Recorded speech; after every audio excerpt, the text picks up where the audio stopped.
In 1967, Katherine Marshall graduated from Wellesley College, equipped with a BA in History with honors and a strong drive to carry out our motto, Women Who Will.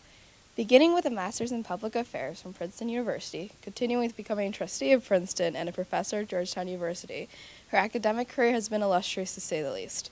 Her 3 decades of experience with the World Bank culminated with becoming director of the Development Dialogue on Ethics and Values, while also offering personalized counseling to the president of the World Bank. And she has continued her position as executive director of the World-Based Development Dialogue to this day. Her fluency in French and Spanish, along with a smattering of Portuguese, German, and Arabic, further exemplify her dedication to becoming more global, as does her co-moderation of the Fez Forum since its inception at the Fez World Sacred Music Festival. Ms. Marshall also finds time to blog for Newsweek and the Washington Post's column on faith, as well as raise 2 children, Laura and Patrick. Please welcome Ms. Katherine Marshall. Thank you. Well, good morning and welcome. It's a daunting challenge to be the first speaker here, so you're all fresh and no cynicism and so forth.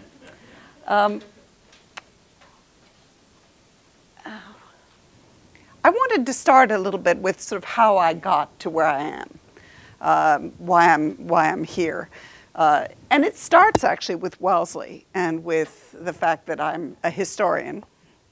I think that one of the reasons I wanted to major in history was that it allowed me to range pretty widely, to explore other disciplines. And I describe myself now as aggressively multidisciplinary. I also am by nature pretty pragmatic. I think my most difficult course at Wellesley was philosophy, and I still shudder when I remember Spinoza and Descartes. So I always liked the concrete.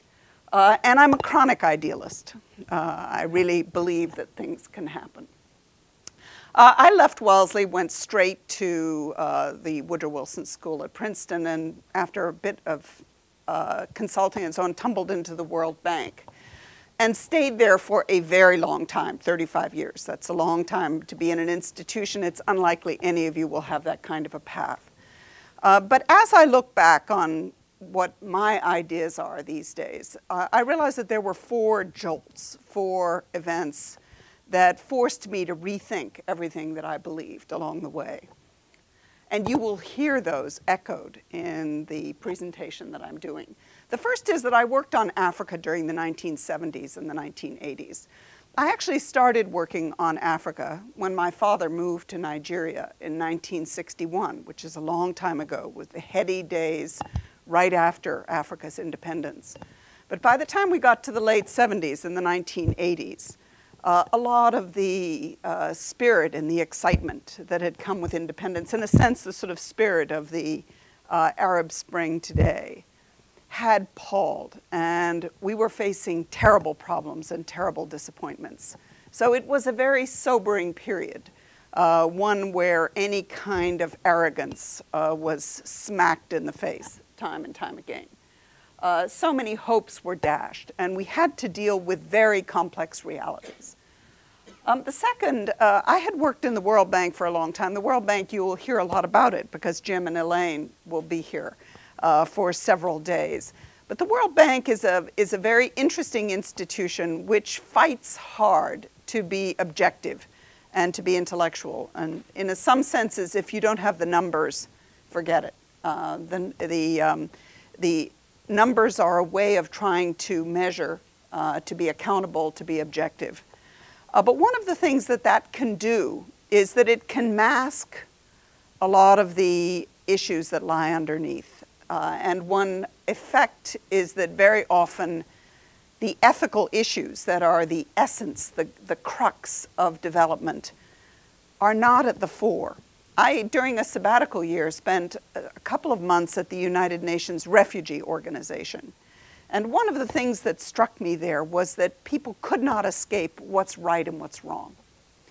Because somebody was suffering. Somebody had done something to someone that made someone a refugee. And so the ethical issues were what people talked about in the cafeteria. They were what people talked about in meetings. Whereas in the World Bank, it's how do we know whether this kind of education is better than this kind of education? So that reawakening of the questions about ethics was a major turning point for me.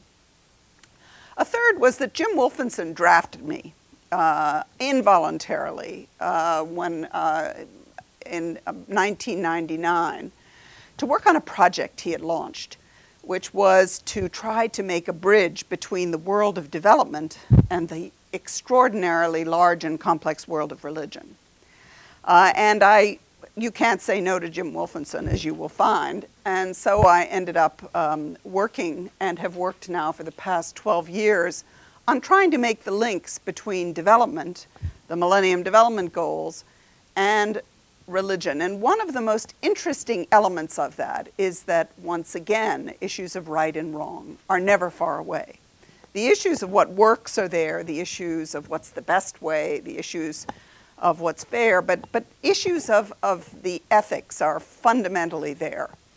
One of my stories that I often tell is that my children, as probably many of you are in the same position, learned first to say no. That was their first word. But their second was, it's not fair. So this whole concept of fairness and justice, which is really, in a sense, the core of what we're talking about in the world today, has come out again and again in this last adventure. And finally, I would just say that when I first started working for the World Bank and when I was at Wellesley and at Princeton, development seemed a pretty clear profession. It was respected. And then you went through a time of intense critique, questions about everything, the protest movements. And in different forms, that continues today. But that, too, left a lasting legacy of shafting any kind of complacency and any faith that there's a simple answer to any question that you faced. So the path really led from certainty and simplicity to complexity, respect for complexity, and a strong sense of humility. And in fact, if you talk to almost anyone who's working in development today, who's been working over the past 3 to 4 or 5 decades, one of the first things that they will say is, it's complicated, and this sense of humility. So that's the first thing that I want to leave you with. So what am I going to do today? The first is I'm going to tell you some stories. And from these stories, I hope that we will draw out some of the issues. And I welcome you to interrupt me at any stage. So if you have a question, if something's not clear, if you have a burning idea, just shout out. Don't even raise your hand because I might not see it. So I'm going to tell you stories, and that really, in a sense, is the core of what I'm going to talk about. The second is I'll talk a little bit about the development business. Because that is, in a sense, also what you're focusing on here. And having lived the history of this, I have a few sort of themes that to me seem particularly important. I also have reflected a great deal on the ethics and the ethical challenges, and I call it an ethical ladder, which I think you've all read, the piece that I did on that. It's interesting, I remember this is something you may not even remember, but Bob McNamara was the other great president of the World Bank. And I listened to him giving speeches, and it was always interesting to me that he would, in a sense, frame the argument for the audience. So I remember him once saying to an American audience, if you don't deal with Mexico as a development challenge, in Mexico, you'll deal with it in the United States. In other words, it will translate into migration. And that was not McNamara's core philosophy, but it was it was one of the arguments and one that he needed to use in that particular setting. So these are my ladder of reasons to care and to act. I'm sure you'll all have different ladders, but this is, in a sense, mine. And then finally, I have some ideas looking forward. Because I may not make it through the entire presentation, you'll have this, let me tell you what my hopes and my sort of expectations and takeaways for you are. The first is that by telling you these stories and by giving you a sense of the possibilities and the excitement, I want to fuel your interest in development and your passion for this world, and leave you with a sense that there is no issue more important in today's world than the issues of poverty and social justice. The second is that I want, and very much in the spirit that Joanne has given you, to challenge you to hunt for ways that you can approach these issues and deal with the enormous complexities. Third, one thing I learned fairly recently, this is not part of the World Bank jargon and language, but it's part of all the foundation world and grant making, is theory of change. What is your theory of change? In other words, what do you think actually makes things happen? Just to give you one illustration, when I walked into my first graduate school class on development economics with Sir Arthur Lewis, who was a great Jamaican economist who died some years ago, but he was one of the pioneers. But he said, you know, there are two ways of looking at the world. One is a sort of great man theory of history. We could say great woman theory of history, but in any event, a great person theory of history. He said the second is social movements. In other words, demography, geography. Jeff Sachs, for example, talks a lot about landlocked countries as one of the key things. And he says, I struggle between these all the time. And he said, finally, what I've decided to do is that on Monday, Wednesdays, and Fridays, I do the great person theory of history. Tuesdays, Thursdays, and Saturdays, I do social movements. And on Sundays, I don't know what I'm doing. So, but that's just a very simplistic illustration of this question that, again, is core to what people are looking for as you come up with an idea. What is the theory of change that you have behind it? I'm starting with stories, and what I want you to reflect on is narratives. But let me give you a very vivid illustration. After the 9/11, there's been a great deal of reflection about the clash of civilizations. And one of the counters to that is people who talk about a dialogue of civilizations or an alliance of civilizations. And the presidents of Turkey, or the prime ministers of Turkey and Spain, put up a proposal to the United Nations Secretary General, which resulted in a high-level task force, which looked at the question of how do you actually have a dialogue of civilizations. About half of the report that this very extraordinary group of people submitted focused on the Middle East and on the Muslim, Christian, Muslim West, however you want to frame that imperfect phenomenon of the tensions that are exemplified in 9/11. About half the report focused on that because that was really seen as, in a sense, the core problem. And one of their major proposals focused on narrative. And the essential hypothesis was that if you sit in Israel, you have a very different story about how things came about how they happened, why they happened, than if you sit in Palestine, or if you sit in Libya, or if you sit in Turkey. And one of their proposals, which I don't think has got very far, though it's still a proposal on the table, was to try to find a way to bring people together to find a common narrative, or at least to probe the different narratives. So you will hear quite often people, at least in my world, which is not a technocratic world, which is much more a world of ideas and of ethics, you will hear people constantly talking about narratives and how people put a story together. And as a historian, one of the things that has deeply fascinated me about narratives is how far back people go. I was once, and this is an additional story, but just one that comes to mind now. I was visiting a refugee camp in Mauritania some years ago where the Tuareg, do you remember the Tuareg? They're the blue people of the nomads who live in the Sahara and move around in tents and so forth. And there were, actually this even relates now to what's happening in Libya. because one of the issues was that Gaddafi had recruited a lot of the Tuareg to be part of his army. And they had been trained in machine guns and so forth. And so then when Gaddafi didn't need them anymore, they came back and created havoc right across the desert areas of the Sahara, which continues to this day. But one result was that there were huge refugee camps in Mauritania and in Mali of the Tuareg. And at one point, I was sitting with one of the Tuareg leaders and sort of said, well, you know, tell me what the conflict is about. And it surprised me that he started in the 5th century. In other words, his narrative of what happened and why went way back.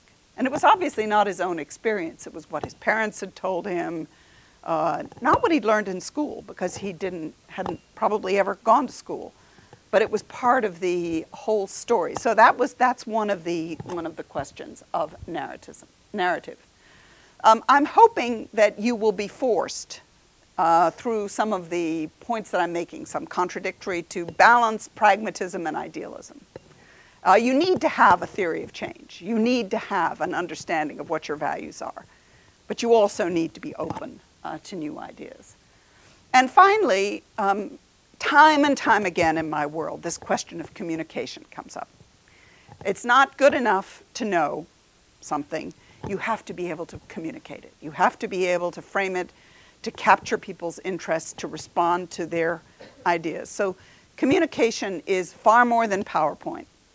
It's far more than a video or media. It's social media, it's everything else. But thinking about how ideas are transmitted, I think, is one of the things that is a core competency, as they call it, that you should come through this meeting with. This is a photograph, a picture that I came across just this morning, so I put it in the presentation. This is, can anyone guess what this is? Does anyone know? Yes?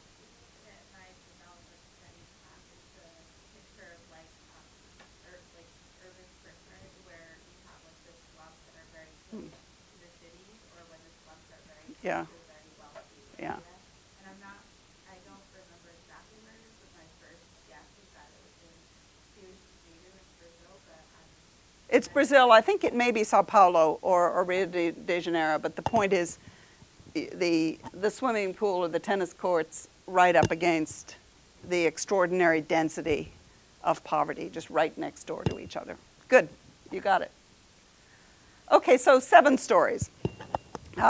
And if I go on too long, Joanne, you just tell me to stop. First is, again, back in Mauritania. I was the World Bank country director. And by the way, I was in almost all of the jobs that I did, the first woman, and met considerable skepticism from a number of people. But in this case, I the capital of Mauritania is Nouakchott, but this river down here is the border with Senegal. In a sense, it's a border between Arab Africa and Black Africa. And at that time, it was an area of tremendous tension and conflict. In fact, there were refugees on both sides of the border. And Mauritania views itself in many ways as an Arab nation. Most of this is pure desert, though with droughts. In fact, now 85% of the population lives in the capital city. But the agricultural potential is in the river valley. So the Minister of Agriculture and I were in a car driving from Nouakchott down to the Senegal River Valley. And he didn't want to be with me at all. He had been a military general until recently. He'd been appointed Minister of Agriculture. Who is this woman? She wants to talk about human rights. What is this? So let's just get this over with. So I was trying to make conversation. He was the Minister of Agriculture, so I started asking him about agriculture. We started with camels, because Mauritania has lots of camels. They export camels to other places. He knew everything about camels. He probably owned a huge herd of camels, knew them all by name. We talked about the milk, the meat, the hooves, what you did with the hooves. He knew every detail. He was fascinated. I then went on and I asked him about cattle. He knew something about cattle, and then we went on to sheep and goats, and I asked him about chickens and so forth. But anyway, then we reached the valley, and we came into a village. And as I looked around, I saw lots and lots of donkeys. Just children riding donkeys. Those of you who've been in Africa know that donkeys are everywhere. They carry roofing, they carry water. This is the water, and that some donkey, the children ride them, etc. So I said to him, well, what about donkeys? And his answer was, on n'a pas d'âne. We don't have any donkeys. I said, well, what are those? He said, ça n'a pas d'importance. It's not important. So what's the lesson that I draw from this? First, what you see when you look is very much conditioned by what you expect to see. So in this case, he was an Arab, and agriculture was about camels. Mauritania was about camels. It was about the desert culture. The African village culture of the valley was something that for him was not important, and the issues of poverty were not important. So he literally did not see what was in front of his eyes. So I think that's the first sort of parable here, is always to try to take a harder look and to realize that what you observe and what you read, what you take out of a paragraph that you read is very much conditioned by your own expectations and by your own culture. So that's the sort of first simple lesson in this one. There are many others, but just to give you another example, I was not working on religion through most of my career. So when I was working on Kenya or Madagascar or wherever else I was working on Philippines, I was not on the lookout for churches. But when I went back with this religion lens, I was amazed at how many churches were there. And they had been there the whole time. I just had not seen them. So this question of being aware that what you see is colored by your own background, I think is very important.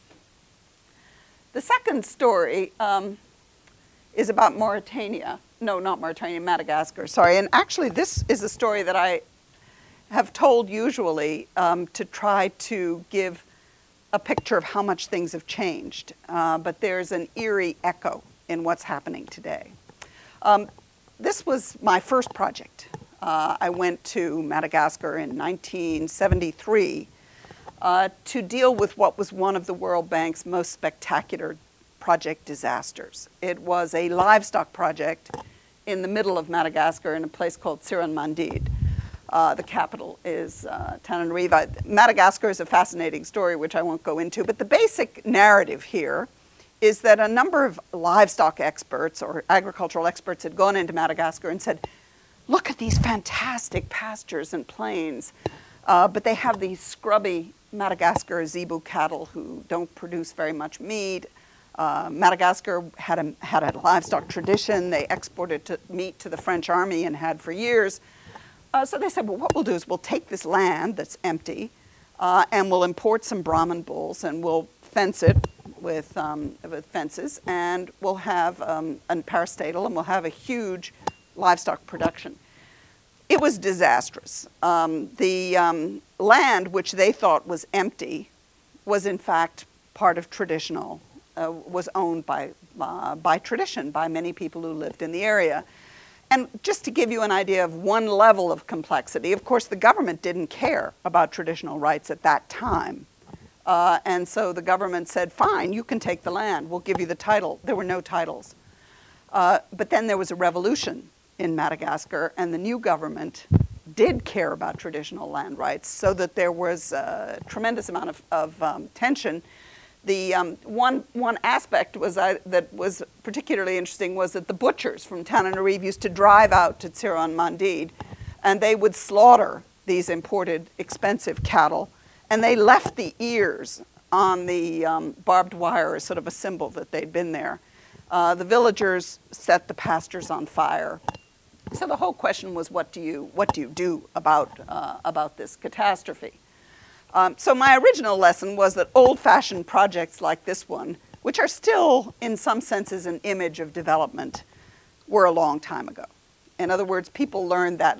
This was a lesson that we learned in 1973, 74. That's a long time ago. So they're yesterday's battle. And one of the problems in talking about development is that an awful lot of people talk about yesterday's battle. And in fact, it's, I'm going to give you just a snippet here, that in a number of encounters with Wellesley groups that came to the World Bank in the last few years, I found an awful lot of yesterday's battles that people were talking about. And it was never clear to me why that was coming more out of Wellesley students than others. It comes out of a lot. But anyway, there is this tendency to fight yesterday's battles. Politics, culture, and ideology were all embroiled in this. Another thing was that this was a time of revolution, and it was absolutely impossible to try to have any kind of orderly reflection on what you should be doing.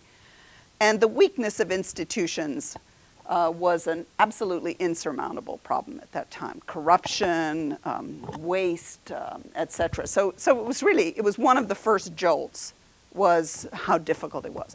The reason that I say that this is not quite as much a figment of history as I had originally presented it as is that one of the big issues facing Africa now is massive land sales that are going on right across the continent.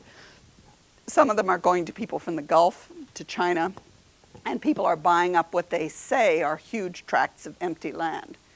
But it's not at all clear that they're really looking at the traditional rights to those land or to what's happening. So in a sense, this is, you know, he who doesn't understand history is condemned to repeat it. It's very much the story here. The third story, I'm just putting this on the agenda. Any of us who worked on Rwanda, and I worked on Rwanda through all of the late 70s and 80s, has our souls scarred by the genocide there and by the reflection of what we could have seen and what we should have done. Was there any way in which we could have changed the course of history that led to 800,000 to more than 1 million people being slaughtered in a matter of a few months? One of the snippets that I have there is that, and the picture there just gives you an idea of Rwanda's beauty.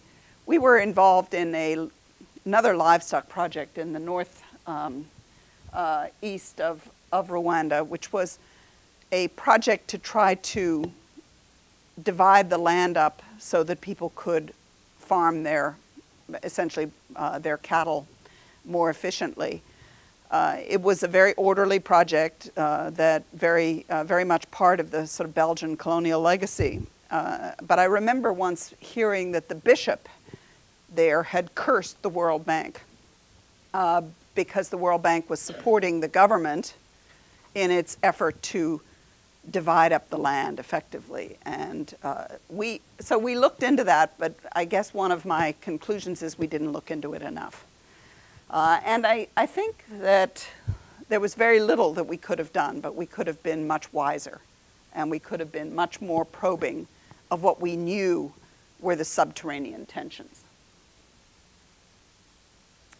Some of the lessons, the rational policy of, in this case, dividing land into squares, was a very deceptive cover of much more profound social issues that were underneath. And the civility, which was a characteristic of Rwanda, hid poisonous relationships. So one of the things that we are all of us focusing on today is conflict prevention. And this is just a piece of the story of what it might mean. The seething tension was not invisible, but it was not straightforward.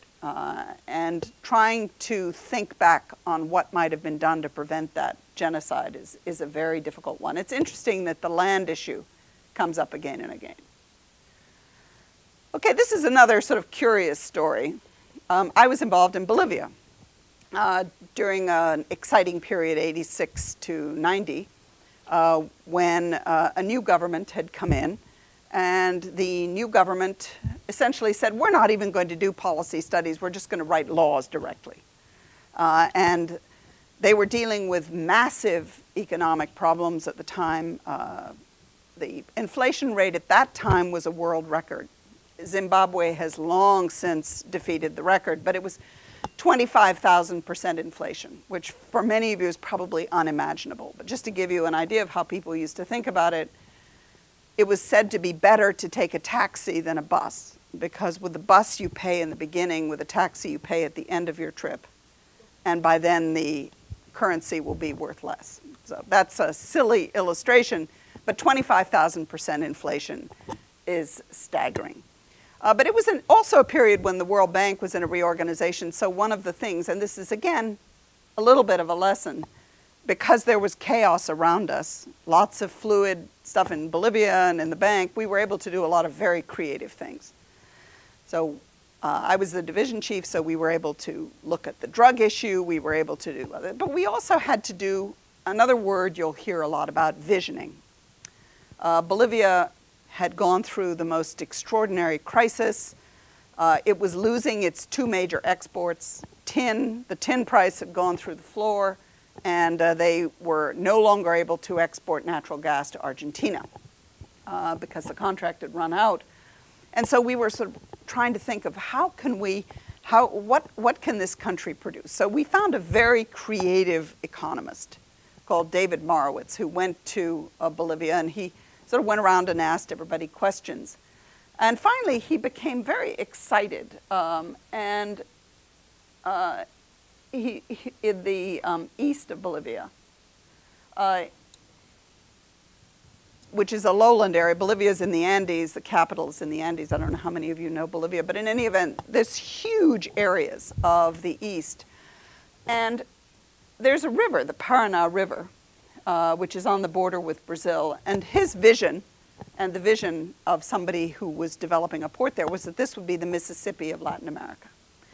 So grow soybeans, produce agricultural crops, and export it, and you have a new country, basically. So what was interesting about this at the time was that the hope, the optimism that came out of this report actually transformed the whole attitude towards Bolivia in international meetings. It was simply changing the narrative from basket case, completely hopeless, to the idea that you really could do something with this country, that the country had a future. So it was part of a variety of stories and so forth, but it did make that difference. Now, so there was finally an agricultural project that was approved, but in fact, and this is again sort of part of the realities, the complexities of how life works. The project was completely bogged down by the environmentalists and people who were concerned about indigenous rights. In fact, you know, this area of Bolivia is, I can't remember, I don't know if it's the size of Texas. It's absolutely huge. But there are a lot of indigenous people who are living, really indigenous people, because most Bolivians are Indians, which is indigenous, but these were indigenous, meaning that they had had very little contact with modern civilization. So you had the environmentalists who were worried about soil erosion, and then you had the indigenous rights people who were concerned, and they put a complete kibosh on this particular project, so that the project within World Bank context was viewed as an absolutely abysmal failure. Marowitz, meanwhile, who's this creative economist, moved back to Australia, decided that he didn't want to be an economist, he wanted to be a psychologist. He became one of the world's leading experts in sleep, but he's still a brilliant economist. But he took his child back to visit Bolivia, I think 25 years later. And he wrote me a note, he said, that project must be the best development project ever, anywhere, with the highest rate of return. Because he had been to this area and seen a total transformation. He had seen this region producing huge amounts of soybeans, success. I don't think that the Mississippi idea is working, but it's not completely working. But the point is that this was totally successful. So I actually did a little bit of investigation. I went back, and in the World Bank records, because I left in 1980 and somebody else took over and became the division chief. No, 90, yeah. And I went back through the strategies. Nobody mentioned Morowitz's work. Nobody mentioned this project, which was viewed as a failure. And yet here is somebody saying, this is the single most important investment in Latin America. So I think what's the point here? Does anyone want to suggest what the point is? The point, well, let me tell you one point. One is that ideas matter more than money. And the second is that change happens in very complicated ways.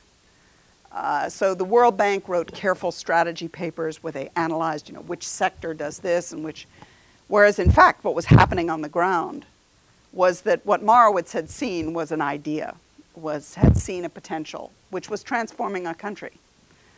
In some senses, it echoes back to the Arab Spring and to the fact that nobody saw this happening. All of the experts were completely caught by surprise by the transformations that took place. So this, again, it's a complicated story. It's not all good. The soybeans, it's being much too much dominated by the rich. It's accentuating inequalities. There are a whole set of issues. But the point is that it was an idea and a discussion that transformed attitudes towards Bolivia from basket case to possible.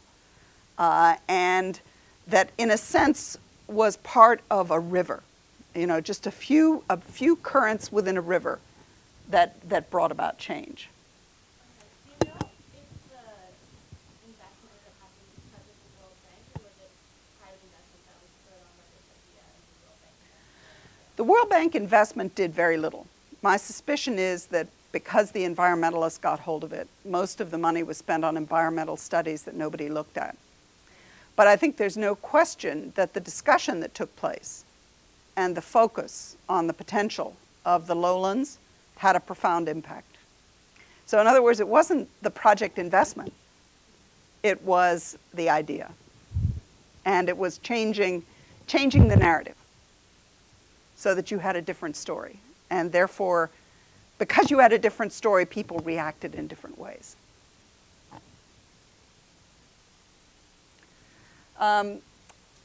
This is another story that we're looking at. I had even a few emails on this over the Christmas break. All over, people are looking for successful examples of interfaith activity. In other words, Christian, Muslim, Buddhist all working together. The Obama administration wants to focus on interfaith. Everyone else does. And so in one of our events that we had, one of the more positive examples that came out was that in the Aceh area, which is a part of Indonesia, devastated by the tsunami, after the tsunami, you had a peace settlement, which was provoked in a sense by the disaster.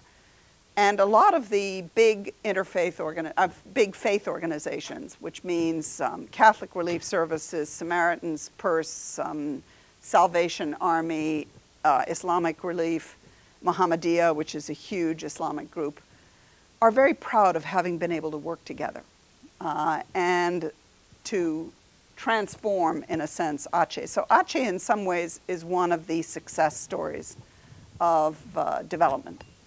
Because there's been a lot of cooperation and there has been a lot of actual results. So when we were looking at interfaith examples, we wrote up the story of action in Aceh. And a lot of people say, yes, it's largely true. This, by the way, this is the mosque. That's sort of a symbol that when there is a disaster, as there was there, almost nothing is left except the religious organizations.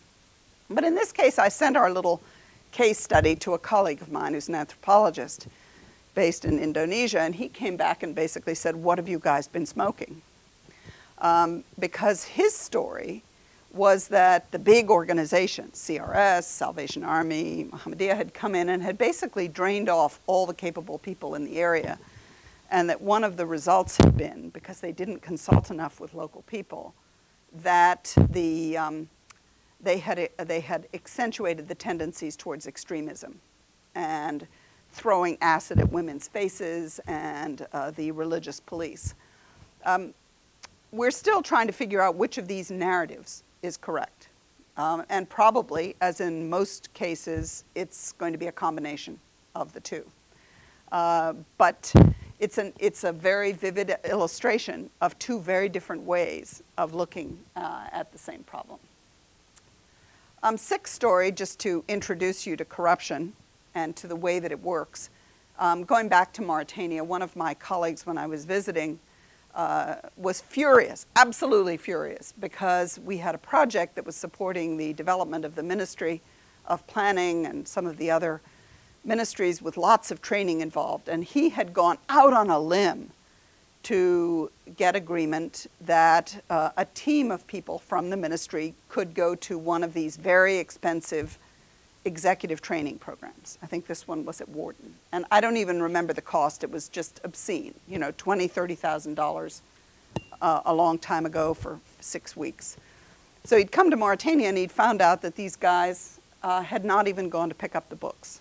They had just taken a trip. They had done a swan. And so he was furious, so he got me as the director, so I went in and I lectured the minister and said, you know, if my vice president finds this out, there'll be no more money from Mauritania, just a disaster, this is corruption, you have to repay. And I still remember the guy, he didn't look me in the face. He looked aside and he finally changed the subject, just changed the subject. He was the minister, you know, I was the visitor, and I had been ranting a bit. But he started talking about a French consulting firm that the World Bank had urged on them to go back to the Senegal River Valley to do a study of land tenure and women's rights. His view was that this study, which had cost $1.5 million, that's what consulting contracts often cost, had been a complete waste of time, and he had no intention of doing anything with the findings. His view, his narrative, was that the World Bank officer, who was French, had basically insisted on the French firm. And the logic in his mind was that these were similar. In other words, his guys were entitled to a trip. It cost $100,000, $200,000, who cares? There's plenty of money around. And that this consulting firm contract was as bad, if not worse. So that's just a little insight into the corruption issues. And finally, this is a story that I think is very much part of what you will be wrestling with here. I'm asked often, what do you think you did wrong? What have you learned? It's, as you know, the classic question in interviews. What's a mistake you've made? Where have you made a difference? What have you done well? What have you done badly? So there are plenty. I have plenty that I can pull out. But one that I pull out is that when I was the country director for Mozambique, it was, again, a very exciting time in Mozambique, but it was also very challenging. Mozambique was then the poorest country in the world. It had come out of 30 years of civil war. It had nothing. It had no exports. It had no schools, it had no health centers, everything had been destroyed.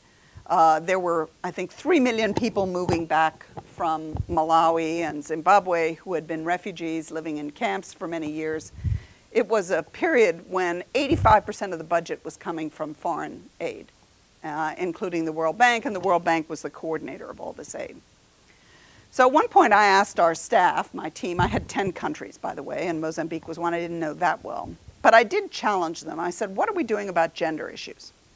And the person who was the country manager, who was a woman, an American woman, looked at me and said, you know, Mozambique has much better things to think about. You know, women are not badly off. It's not a crisis. You know, this is not the right time. And I mentioned it. I was sitting next to the Prime Minister at a dinner for an aid coordination meeting, and I asked him, and he looked at me sort of, you know, what are you smoking? Why do you think I should invest anything in thinking about gender issues? And so basically I dropped it, which was a mistake. I should have pursued it much more aggressively. But in this case, there's a tangible evidence, not just that it's the right thing. And the tangible evidence is that I think about 8 years later, the same Prime Minister was giving a speech at the United Nations at a meeting on HIV and AIDS. And one of his comments was, if we do not change relations between men and women, between boys and girls in our country has no future. Because after the war and after the peace, HIV/AIDS which was already spreading like wildfire in South Africa, and in Malawi and in Zimbabwe, just came, and the HIV infection rates skyrocketed. And a great deal of it had to do with gender relations. Now again, what could we have done? People were not listening, they were not interested, but I think the basic point here is that gender is always an important dimension, but it is never easy. There's never a good time, and it's never simple to try to figure out how do you do what the Prime Minister said? How do we change relations between boys and girls, men and women in our country so that we're able to deal with the HIV/AIDS pandemic and with basic social justice? By the way, I'll add another note. I was in a meeting where Madeleine Albright was speaking along with Hillary Clinton and others. It's this sort of Seven Sisters meeting that took place at the State Department in December, which I'm sure you've heard about. But one comment that people must have quoted 8 times during the course of the morning when all these high-level women were there was a Madeleine Albright comment that there is a cold place in hell for women who don't help other women. So, and that came back again and again. So, okay, so now I'm on the second part, and I have already talked for about as long as I should, so I'm going to run very quickly through, because I want to hear from you. But let me talk about the development business. As I said, when I first went and heard Sir Arthur Lewis talking about, development economics and so forth, it seemed like a pretty straightforward business. You could figure out what the institutions were. It had been going for maybe, because talking about development, the idea that you can end poverty is a new idea. It's an idea that's really post-World War II. So in the beginning, it all seemed relatively straightforward, but what's happened is, like the Sorcerer's Apprentice, the numbers of institutions, the number of ideas have expanded. So in fact, when you use the word development today, it's a very tricky word, because what is not development?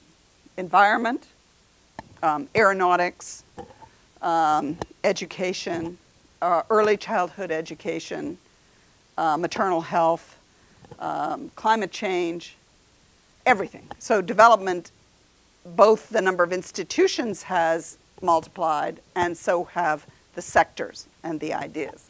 So that's the first thing to realize, that it is very much a post-World War II phenomenon that really started with Reconstruction, rather than the kind of transformation of people's lives that we talk about today. And you can actually look at development history and see pretty clear phases, and some of it is very cyclical. So for example, in the early phases, the major focus was on infrastructure: ports, power, water supply. But what is it today? All of a sudden it's coming back to infrastructure, ports, and railways. It took a while to focus on rural development and poverty. It was really in the 70s that McNamara first talked about the lowest 40%. And then you got the gradual focus on gender and women, on indigenous peoples that I referred to before. One of the biggest changes that I think is absolutely fundamental is that there was a clear sense that there were recipes in the beginning, that there was a way to do things. And then gradually people came to realize, both through mistakes and through philosophy, that if you didn't consult people, you were going to make stupid mistakes. So that was the first thing. So consultation was the next sort of phase. And then people started to talk about participation. Participation is more than consultation. Participation is when people actually have some kind of engagement, but the implication is that whoever has the money really makes the decision. And now we talk about empowerment, which is one of the most difficult concepts in development, because the question is, what does it really mean? You can imagine what it means, but it certainly is not straightforward. Another big change that, again, you will be hearing about and thinking about is that for a long time we talked primarily about development projects. And a project was a thing. It was a group of activities. So you have an education project which involves 79 schools, textbooks, teacher training. In other words, it's a sort of defined group of activities that takes place over a period of time. But there's been a major shift towards programs. In other words, that you're looking at Mexico's education program.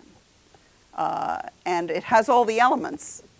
And again, the ideal in the development community now is that the money is fungible. In other words, that you support the general, not a specific project. And even more, there's a focus on policies. Coming back to the Bolivia example, what was important was not whether somebody actually bought bulldozers to build the port, but it was the idea, it was the policies that allowed the prices to work and the development, the investments to work. So this whole focus on policies has become immensely important. So the contemporary picture of the development field, and this is a warning to you, is that it is immensely complex. And one of the challenges, and is very dynamic, it's changing all the time. The institutional arrangements are complex, and the ideas, every discipline, so every discipline that you can imagine is involved in some way in development, because development basically means change for the better. That's really what it means. There's a big focus, which is fairly contested, on results monitoring and evaluation. More and more debate about governance, which means how you do things and the systems, and a lot of fractious debates, which I'm sure you know about or will know about. You know, Jeff Sachs, Bill Easterly, Dambisa Moyo, and all these others have really quite different philosophies, or as we were saying earlier, different narratives about what it all means. So there are a lot of questions and tensions, which I'm going to skip over. So I do want to go very quickly through the ladder of the arguments that I think underpin the reasons for thinking about development. Actually, one of my exams that I give my students is asking them to draft an op-ed for Joe Biden on why we should not cut development assistance, why development assistance. So in a sense, these are very real and very immediate issues in the United States today. But one of the things I hope you will look at, again, the point that I made before is to me a vital one, that poverty is a scandal. Why is poverty a scandal? It's a scandal because we can change it. But there is still a very strong attitude, which is in religious circles, but in many others, which is summarized in "the poor shall always be with us." In other words, poverty is an inevitable part of life. And it's worth remembering that through most of history that was true. In other words, through almost all of world history, most people were poor. Even Europe, I think the estimates are that 60% of people were malnourished 150 years ago, through most of their lives. And there was very little that anybody thought could even be done about it. But today we have a fundamentally different situation. And we have seen transformations. The one that I find always fascinating is Singapore. One of the first economic reports that I read was about Singapore, this is in my professional memory. This is not ancient history. This is my memory. And the report on Singapore basically said this is a complete hopeless country. Confucian philosophy will hold them back. They have no resources, etc. Singapore is one of the most successful countries. It's been transformed in that short period of time. So the point is that we know it can be done.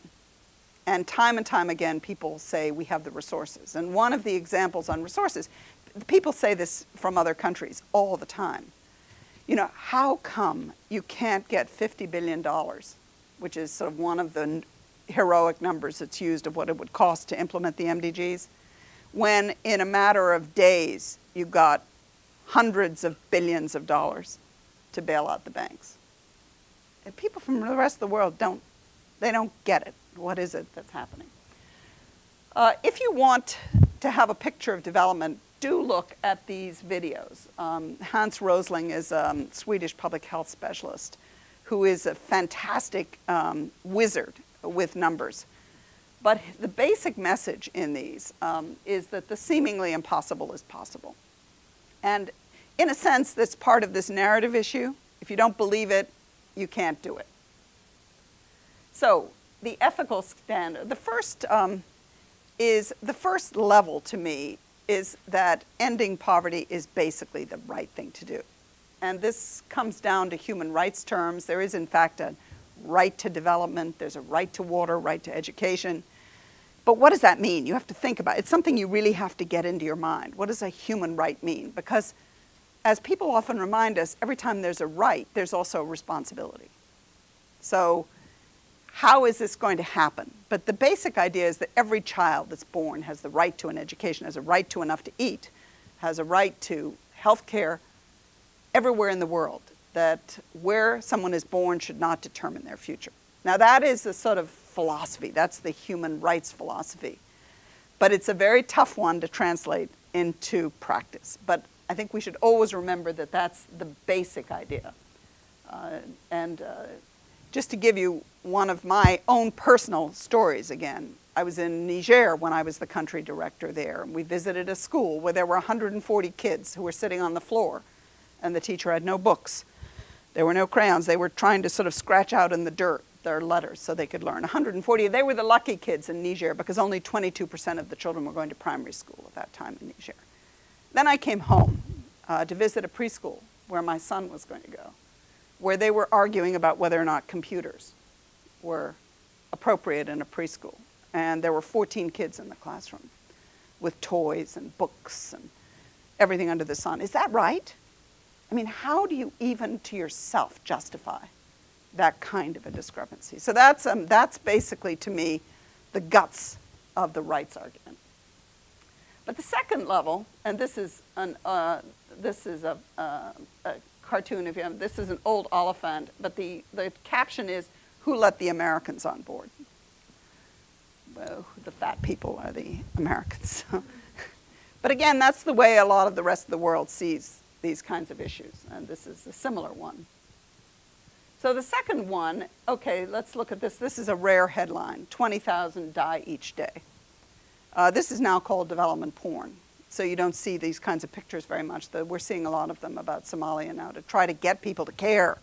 How do you get people to care? You show them starving children, dying children. But that comes back to the basic argument about caring and compassion, which we should never lose sight of. Caring and compassion is very important. But it has pitfalls. It can be patronizing, and another aspect of it, I was actually writing my blog on this week, is that it's erratic. I mean, if somebody gives just because they want to give, an organization can't run. It's not sustainable and reliable. So charitable giving is critical, but it's not enough. The third is the bottom of the pyramid argument that if we develop people, if we help develop poor people so they can buy, so they can have goods, but also as they'll contribute to the market. So that's the sort of, and there's a lot of excitement about social entrepreneurship, which I'm sure you'll be hearing about, which is sort of an important part of this. The fourth I alluded to before is the question of migration and movement of people. That if people in Africa are not developed, look at the demography of what's happening in Africa, they're not going to stay there if there is no food to eat. And so we're going to have to deal with that. And then the final argument is that if we don't care, they'll kill us, basically putting it in a crude way. In other words, violence and social tensions are related to the inequalities in the world and the complexities of inequalities. So this question, one of the leading issues in development these days is the poorest failing states, the states in conflict. I actually just realized they're now called the G7+, which is 19 countries, which is a sort of grouping that came out of the Busan meeting that took place in December in Korea on aid coordination and aid harmonization. So areas for action and reflection, I think we know those. I'm going to stop here just with the story on the power of ideas to make change. Aceh is the complexities of humanitarian and development work and of different narratives. Again, the corruption example is first to illustrate how important and but also how complex corruption is. And finally, a gender lens is one that we need to push the boundaries. So, over to you. Yes.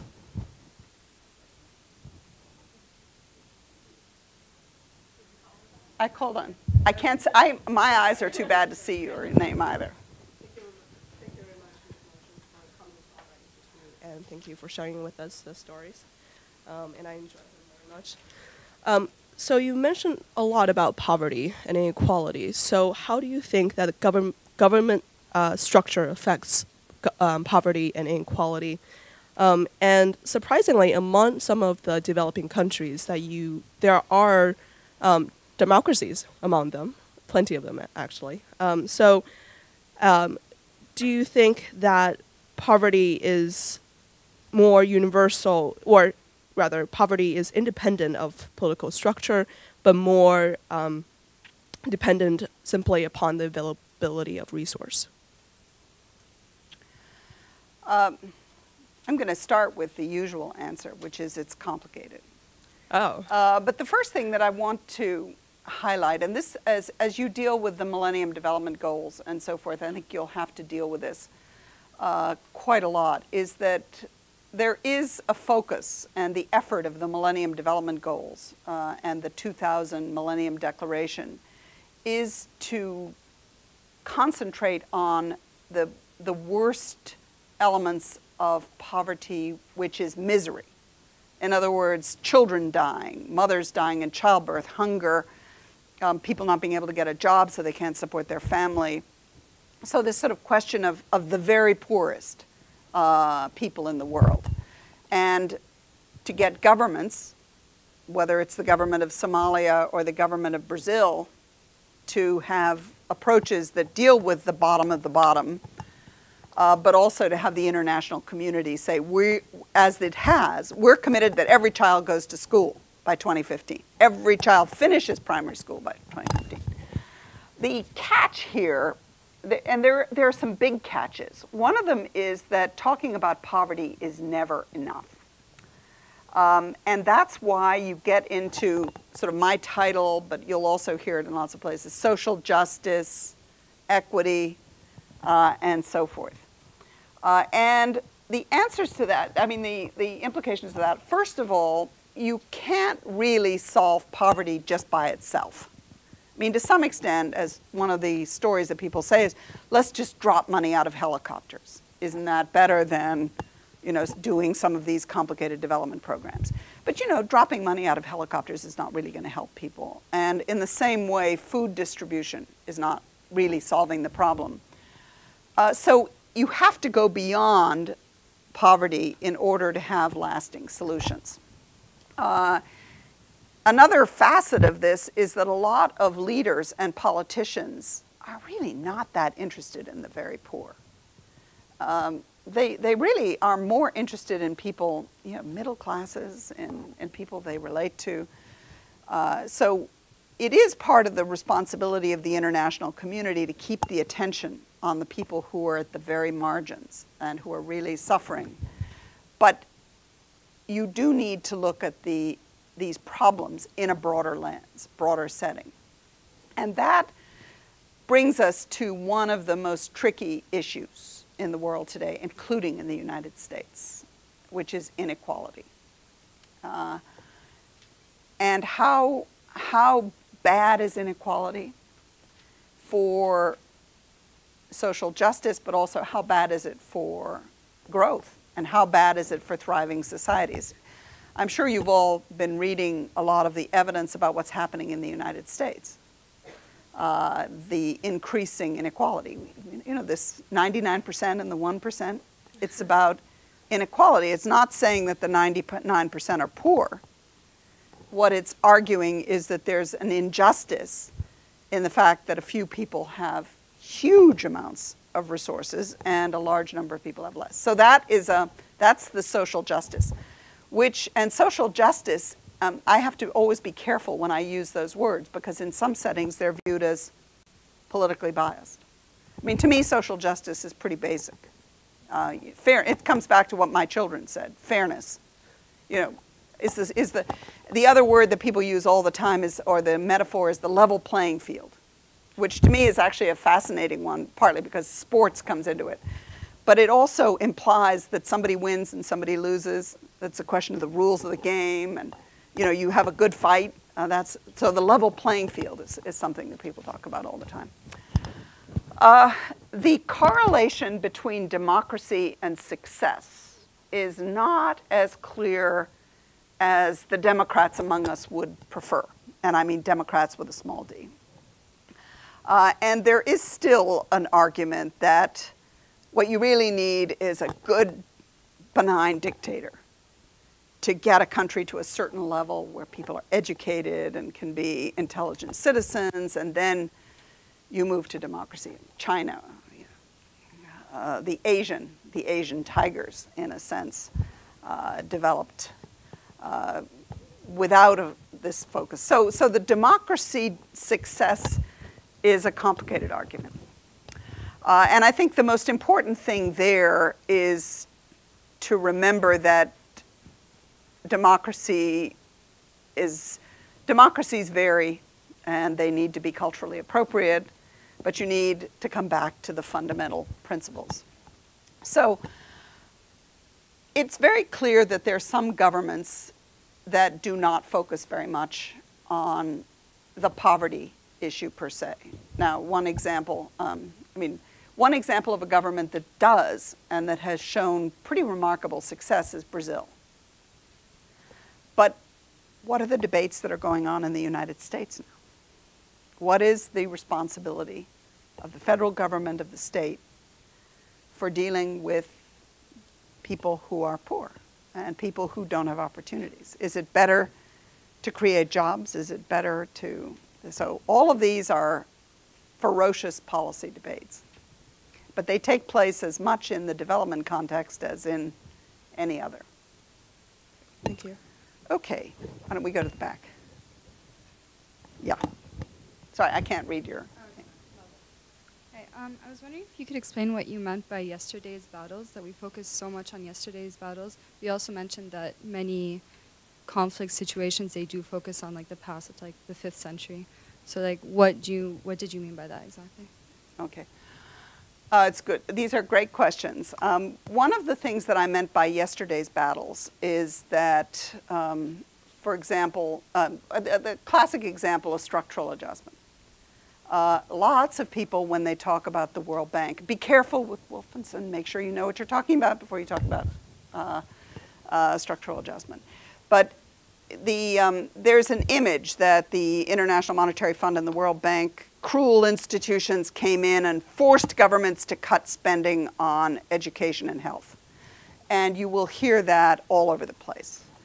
The reality of the history of structural adjustment is much more complicated. And there are a lot of lessons that we've learned about what happened then, which is in the 80s. We're talking about the 80s and the 90s.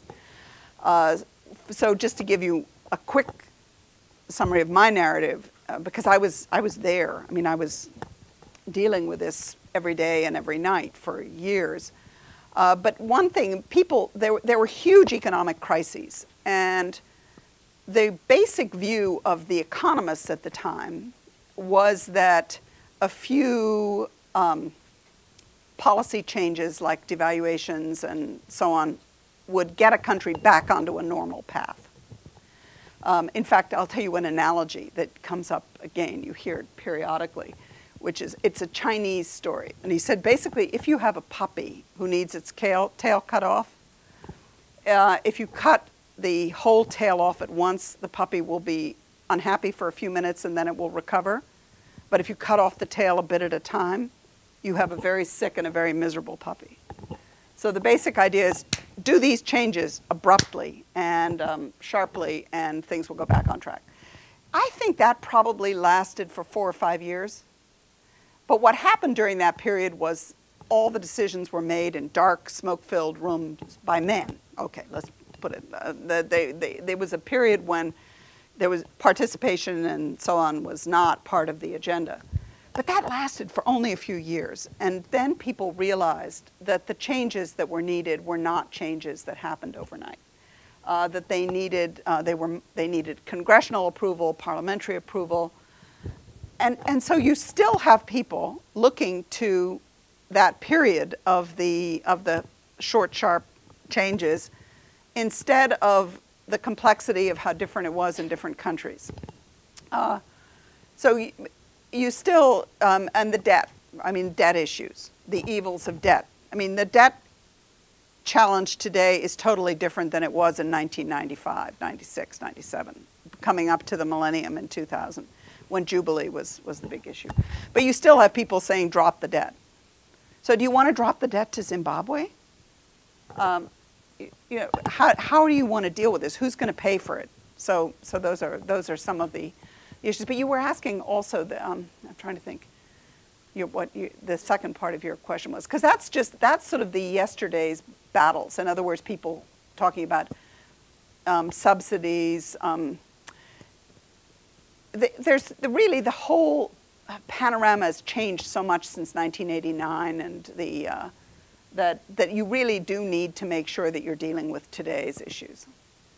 I forgot the other point, but it'll come back to me. Let's go over here. Thank you for your lecture. So my question is, when we talk about development, we often think of it in an international way, but I think on a personal level, on an individual level, if you think of changing your own way of living, whether it's small thing like turning off the light or not wasting food, so I think that's also very important, and I want to hear what's your opinion on that. Well, that's one of my silly jokes, is that I talk about structural adjustment as, my diet, adjusting my structure. But the point is that what structural adjustment really means is reform. That's the real meaning. And it was a term that was used for a while because of the description that I had before, was that there really was a sense that everything was off kilter and a seismic shift would get you back to normal and then you could go on. The reality is that everything is changing all the time. So Wellesley College is going through reforms and structural adjustment. So is the Massachusetts, so is the United States, and so are we all as individuals. I think your point, though, and that's part of the point that you're making, is that each of us in some way contributes by the way we live and by the way we think and by our attitudes. But I think that the other point that you're making is this very complicated continuum between individual behavior and sort of the global.